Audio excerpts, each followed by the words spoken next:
Guys, this is level up na liempo. Natutunan ko to kay Chef Vanjo ng Panlasang Pinoy. Napanood ko siya sa TikTok. So, yep, try natin to.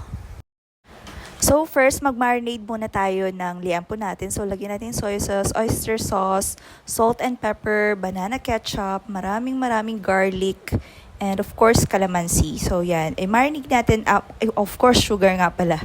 So, mix lang natin, make sure na coated lahat. So, marinate natin overnight or for a few hours. So, ganyan takpan natin. So, and then, this one na yung marinated liempo na natin. So, prepare natin yung lutuan. So, ito na siya. I-fry na natin siya ngayon. So, hindi ko na nilagyan ng oil. Kusa na yan magmamantika. Medyo parang may grilling effect tong lutuan ko kasi. So, ito na siya, guys. Ito yung first batch. Medyo medyo marami kasi itong liempo na prepare ko. So, ayan. So, yan. Naluto na natin yung first batch.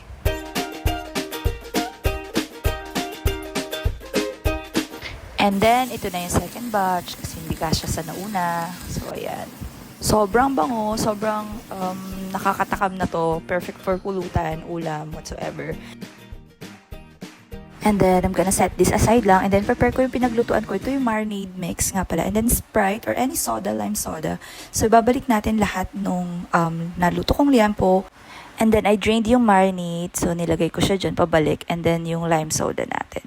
Just enough to boil hanggang sa lumambot yung liempo. Yan, cover lang natin. And then, ito na yung pampa-level up natin. Cucumbers, tomatoes, onions, and then, of course, sili. So, usually, sausawan lang to, pero ang gagawin natin, imimix natin siya. So, gagawa din tayo ng mixture of vinegar, salt and pepper, and sugar. So, mix-mix lang natin ganyan.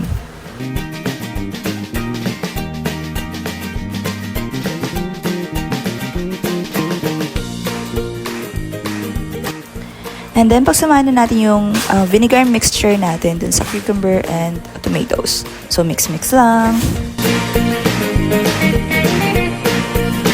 And then, let's slice the liempo into bite-sized pieces.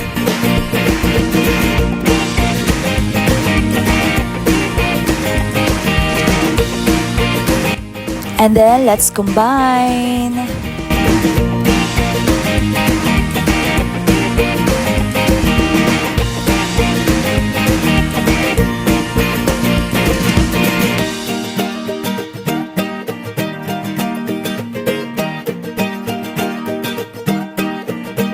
And that's it. Let's eat, guys. So, yep. Try this one too. Sarap nito, guys. Thanks for watching. Bye!